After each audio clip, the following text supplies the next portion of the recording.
ঝিনাইদহের মহেশপুর উপজেলার বাঁশবাড়িয়া ইউনিয়নে নির্বাচন পরবর্তী সহিংসতায় প্রতিপক্ষের হামলায় বাড়িঘর ভাঙচুর ও আহত হয়েছে নারীসহ ৫ জন। ওই এলাকায় বিজিবি মোতায়েন করা হয়েছে।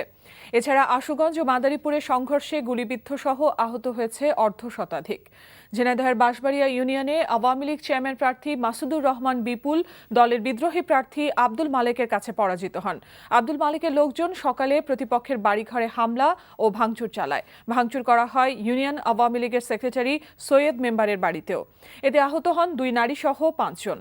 এদিকে মাদারীপুর সদর উপজেলার কুনিয়া ইউনিয়ন পরিষদ নির্বাচনে আওয়ামী লীগের প্রার্থী সানোয়ার হোসেন এবং বিদ্রোহী প্রার্থী সাহেব আলী দুজনেই পরাজিত হয়। সকালে দুই পক্ষের সমর্থকদের সংঘর্ষে গুলিবিদ্ধ সহ আহত হয় ১৫ জন। ভাঙচুর ও আগুন দেওয়া হয় প্রতিপক্ষের বাড়িঘরে।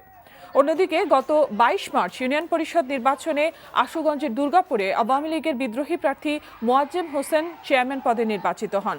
২৯ মার্চ মোয়াজ্জেমের সমর্থকরা ইউনিয়ন আওয়ামী লীগের আহ্বায়ক সাদেক মিয়ার ভাতিজা জুয়েলকে মারধর করে। সকালে প্রতিপক্ষের লোকজন মোয়াজ্জেম হোসেনের সমর্থকদের উপর হামলা চালায়। সংঘর্ষে আহত হয় অর্ধশত। খবর পেয়ে পুলিশ গিয়ে পরিস্থিতি নিয়ন্ত্রণে আনে।